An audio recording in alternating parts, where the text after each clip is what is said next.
What up? T-Bob here. And Jake as well. And look at you. You done stumbled upon little OTB Saints, where we bring you all the latest black and gold coverage. Who are the Saints going to draft? Who's going to be their quarterback? What does the salary cap look like? All that information and more.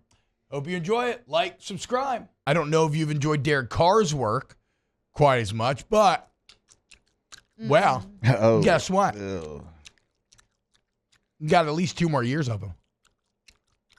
I'll put away the gum now. But Mickey Loomis and the New Orleans Saints restructuring Derek Carr's contract. And as it was currently, if you had just kept the contract as it was and you had gone and worked through these cap problems with restructures on the rest of the roster, Jake, you could have gotten out of the Derek Carr deal after this season with a really small financial penalty. The Saints, however, are going to convert much of this year's salary into signing bonus, probably tack on a void year at the end, as they are wont to do. And what it means is essentially it makes you unmovable, because if you were to get moved, you would be accounting for so much money on the books for, while not playing for the team, that it would just be pointless to do so. I would remind you that this is the first of many moves that are going to feel like this. I told you this 2 days ago, right? Whether, like, it doesn't matter if you agreed or disagreed with the core idea that Derek Carr is the guy going forward. Everything the Saints have told you, everything, they're not lying about any of this. Everything they told you, everything they've done has been saying, no, we believe in DA, we believe in Derek Carr, and we think the way to make it work is to fully commit to it. And this is in keeping with that. So, and I said at the time, like, what that means is they're going to make moves that may frustrate you, because you like, they're going, their guiding light is a light that you disagree with just fundamentally. But yeah, Derek Carr now going to be your Saints quarterback for at least 2 more years. That is quite the news. He is a player that, and I do want to give him credit for, at the end of the season, I do think he got better, but a player that's been in the league this long, like, should we really get that excited about a player that improved over a season? And you can say he's in a new landing spot. I do understand that, but when you're a veteran player, like, that's not going to be an excuse in the NFL. And it is a bold move, and you have a lot of moves that have to be made to get under the cap, and they will get under the cap. We know the Saints are as good as anybody at doing so. This is one of those moves, but you are now going to be tied to Derek Carr. Yeah. You are going to go as he goes, right? And so yes, if you're Dennis Allen, you realize, because it is what it is, this is the last opportunity you have to prove yourself. And you are hitching your wagon to a guy that you're very familiar with. Seems like you really like his skill set on the field, because you've had him now in 2 different spots. You drafted him once, and now you've signed him again. So you like his game. Well, just know that his game is now attached to your job security and the last opportunity that you will ever get to be a head coach in the NFL. Yeah, this is the last chance. Hurrah. You have not done enough in either spot to be able to get a third chance of being an NFL head coach. So that's kind of the interesting part to me, though, is that if you're DA, this all makes sense, taking this chance with Carr. It's more of Mickey Loomis in the front office that needs to be examined here, because, like, you can't find a rookie quarterback. At least, you know, Jake, it's very unlikely, right, that you would find a rookie quarterback that would give you a better chance to win than with Derek Carr immediately this year. Long term, sure, maybe, but Dennis Allen doesn't have that luxury. You know who does have that luxury? Mickey Loomis, the guy who is a pseudo owner of the New Orleans Saints, who will never get fired, who is in the power circle, right? And so that's why this is kind of intriguing, is that Loomis could have easily said, okay, no, you know what? Carr, this is your prove it year. DA, this is your prove it year. And if it doesn't work, well, then we're going to hit complete reset. Now it's an odd place where it's like, Carr, you're cool for a little bit. DA, this is your prove it year. So what happens if it goes badly? Then you stick with Carr and you go get a new head coach. And maybe that's not the worst thing. I mean, I guess you could then finally take a quarterback perhaps in the first round, and then he gets to sit for at least a year before he has to play. But it's odd that the timelines now for the DA and DC piece, Derek Carr, they don't really line up. Right. And that Derek Carr now has a long-term stability that Dennis Allen does not, or at least we assume he does. For sure this has to be the year for Dennis Allen where it's playoffs or bust. If not, he's got information on somebody that is pretty damning. So this is going to cause, obviously, dominoes on your roster.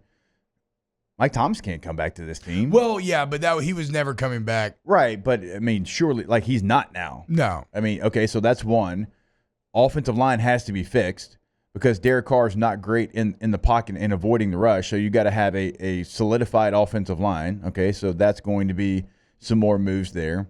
What do you do at the running back position? Very interesting room. You signed Jamal Williams. He was the leader in touchdowns in the NFL at 17. He gets one on a play that caused a lot of controversy. Yeah, you got to get rid of that. I don't know what we got to examine that deal because the Jamal Williams thing, again, from a team building hindsight, it doesn't make any sense. You have Taysom Hill. You have Taysom Hill for those situations. You drafted Kendre Miller in the 3rd round. All right, AK, where's he at right now mentally? What's his mindset? He's not being utilized like he should be. What does he want to do? So, this is going to cause ripple effects in your roster. This isn't just one move. And you had to make multiple moves to get under the cap. We understand that. But there's going to be some people that when they see Derek Carr is going to be there for 2 more years, right, wrong, or indifferent, are going to have to make decisions. Yeah. I will say that, so I think the move, he's carrying a little over a $30 million cap hit. This move, if they wanted to, get it all the way down to 14. So the relief will be somewhere in that range. He got her in the chat saying that Saints talk bums me out. I'm so apathetic towards them. And that's why this year is so important for the New Orleans Saints, because joy is obviously the best. Anger isn't bad, right? Anger can be good for, it's not the worst thing because at least people still care. Apathy is when you get into trouble. When you see the Superdome with thousands of empty seats. Or other teams' fans. Yeah, when you see the Superdome selling their tickets to Detroit Lion fans. When the Saints lose and people just kind of throw up their hands and say, well, yeah, it's kind of, that's when things get a little scary. And so there is definite apathy setting in after now really 3 years in a row of just middling results. And that has got to be goal number one, is to fix that. And again, I'm because I'm an idiot and I'm an optimist, and I look at how they finished the season, and I think there's more chance for this to succeed than people maybe give it credit for. More of a chance. But again, I'm going to force myself to remain on this stance that I'm not going to expect it to succeed until they prove it. But I'm sure they are aware of all these different elements and everything that is on the line as they go into this year. And now the OC is going to be huge. The OC is going to be huge. Modernizing this offense, bringing it into the new era of offensive philosophy. Can they take advantage of the weapons? Because there is a it's probably on the edge of the range, Jake, but there is a potential for a situation where the new OC is really damn good and can take advantage of these weapons, put the offensive line in better positions to succeed like they already did at the end of the year. And maybe Derek Carr has one of the best years of his career. Not a rhetorical question here, but can you get that guy this late? I'm not as worried about the timing, because I think Kubiak would be a perfect hire from San Fran. He's already passing game coordinator. He's from the Shanahan tree. He's called plays in the NFL for 2 years before. So yeah, I'm not overly concerned about the timing in terms of. What if it's not Kubiak? Does that make you feel different? Because if it's not him, and you go in-house in Curry, and you go hire the former Bears offensive coordinator, does that change your opinion? I feel bad for Curry. In-house feels a bit odd because it feels like you have the stink of Carmichael on you. And that's not, and again, that's kind of mean to say to Pete. And I wanted to really highlight what Carmichael gave to this franchise and how long he gave it to them. But even Sean Payton's offensive philosophy, right? That's where Carmichael comes from. It all seems a bit behind the curve, right now, and that's kind of what Curry's come up in. Now, maybe Curry, I'm not in those meeting rooms, right? Maybe Curry wanted to do things way differently, but wasn't allowed to.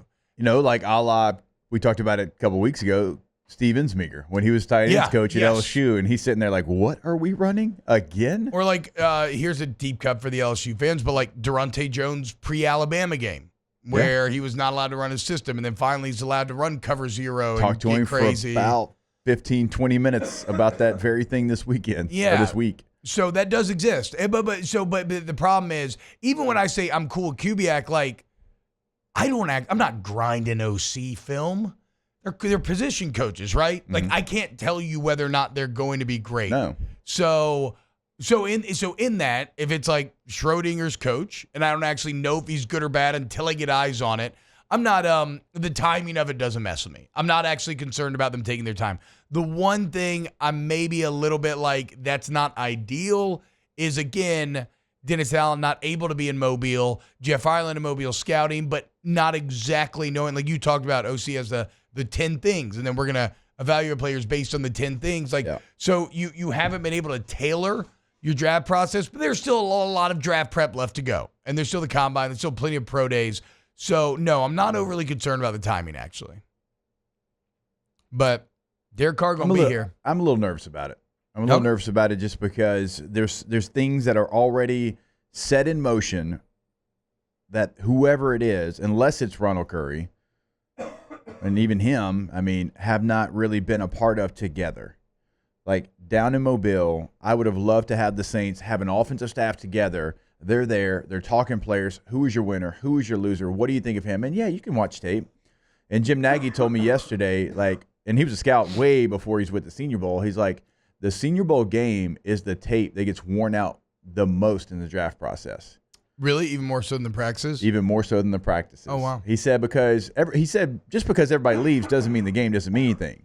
They've seen practice, and they know they're going to get every game tape angle that they want. Yeah. And so they grind the game tape of the Senior Bowl, right? And so it's just like you would have liked to have them there together to be able to talk about those things, get the game tape. Hey, remember Tuesday's practice, man? We saw that guy put his foot in the ground, go north-south, whatever situation might be. So I am a little bit worried about the timing. If it is Kubiak, that makes all the sense in the world because he can't coach you right now. He's worried about the San Francisco 49ers and winning a Super Bowl. No, and the Saints OC did not end up getting named yesterday like I heard that it might. Why isn't Allen Mobile? What's he doing? The Bayou 4 chat. He is interviewing OCs. So that's what they are, which would maybe speak to a non-Kubiak, right? Like if you already had like a gentleman's agreement in place, then maybe you'd already be down there. So there's a lot of moving parts to all of this. I still think that what I'm more interested in, you bring in the new OC, but you're a defensive-minded head coach, where are you going to commit the draft resources to this year? Because on one hand, DA wants a fresh edge rusher. He wants a cornerback. But on the other hand, you also know that they're all in on Derek Carr and making Derek Carr work, which means maybe offensive lineman, and maybe also, an additional weapon of sorts. T, how about you try to get something out of Isaiah Foskey, who you drafted in the second round last year at edge rusher? Well, you won't try. Because you wanted to get faster. He could barely get dressed for games this year. He was barely active. You're going to try, but, whether or not you'll do remains to be seen. Wow, just amazing black and gold takes right there, Jake. I don't think I've ever heard any takes that are better than the two guys that just gave you that take. And you can keep getting them by going ahead and liking, subscribing, ringing the bell to get notifications when we post. Have a great day. We'll see you on the next OTB Saints.